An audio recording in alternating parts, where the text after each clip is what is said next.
review that has been carried out on the annual report of the Electoral Commission, including references made to the report on the Multinational Observer Group report on the 2014 elections.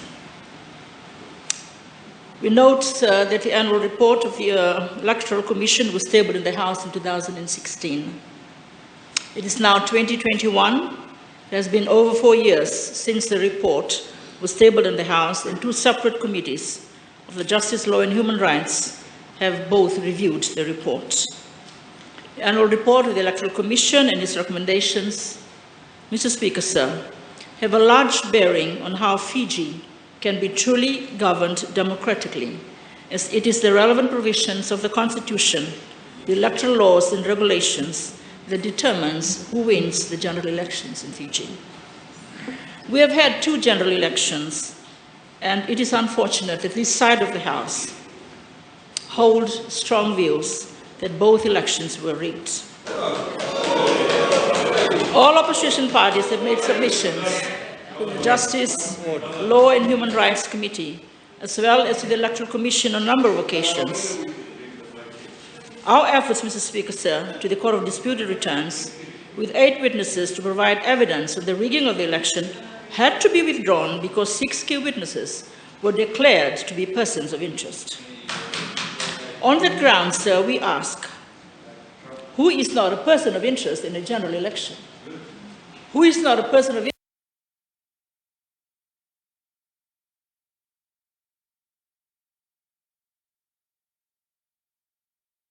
interest, as each voter has a preference on who to vote for, and the collective results of the voters who casted their votes, less the invalidated votes, results in the decision on which party will govern the nation.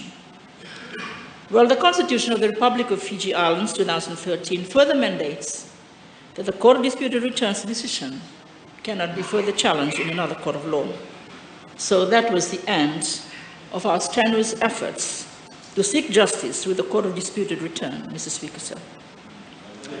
The political parties have made various submissions to the Electoral Commission, over 120 recommendations between 2017 to 2018, Mr. Speaker, sir.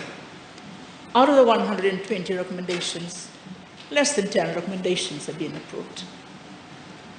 In our view, that shows the ingenuineness of government to enter into dialogue with this side of the House, opposition parties, and listen to what we are saying. We speak on behalf of thousands of voters who voted us into Parliament, that there needs to be substantive changes to the electoral laws in this country, as well as the Constitution of the Republic of Fiji, 2013, Mr. Speaker, sir.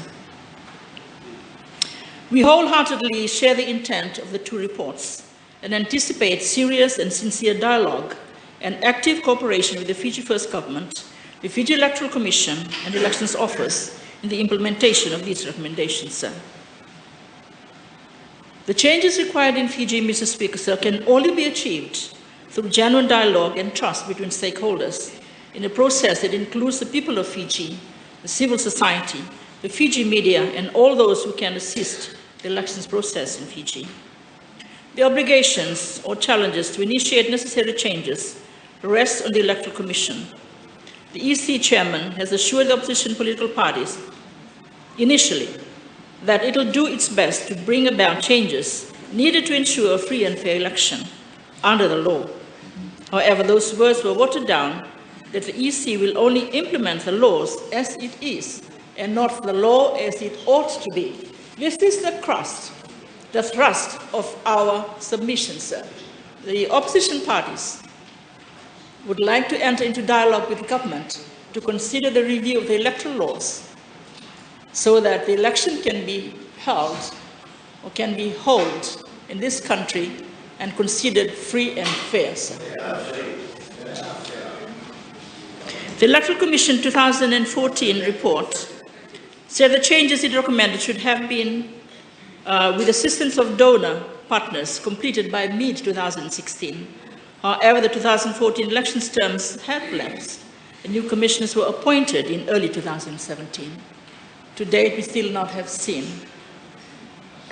changes or approval or consideration or dialogue on the 120 recommendations that were made by the political parties to the Electoral Commission, sir.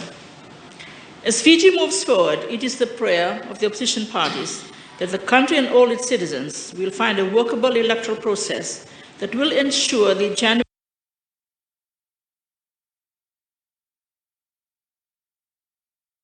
will of the people, will give them a group of citizens to rule the affairs of their nation with sincerity, honesty, and compassion. Section 23 of the 2013 Constitution provides that every citizen has the right to free, fair, and regular elections. And the Electoral Commission is mandated under Section 75, subsection 2. The Commission has the responsibility for the registration of voters and the conduct of free and fair elections in accordance with the written governing elections and any other relevant law.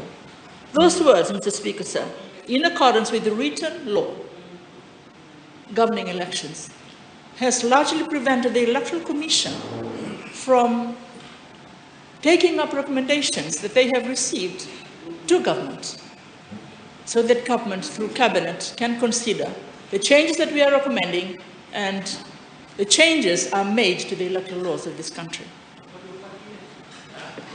What I'm saying, Mr. Speaker, sir, is that the Constitution, the 2013 Constitution, literally restricts the Electoral Commission.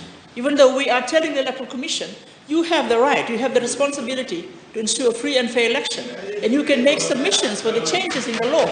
But they will not make a submission because they are saying that they will only make changes, that they will only hold election on what the written law is. So that, Mr. Speaker, sir, is a big dilemma. Who is going to make the recommendations to allow government to consider what we are voicing today? We have said a lot of things to the Electoral Commission. Our reports, our submission to the committees have been documented by them. It would be pointless for me to continue to say this unless government has the goodwill to listen to the opposition parties and review the electoral laws in this country so that Fiji can hold a truly free and fair election in this country.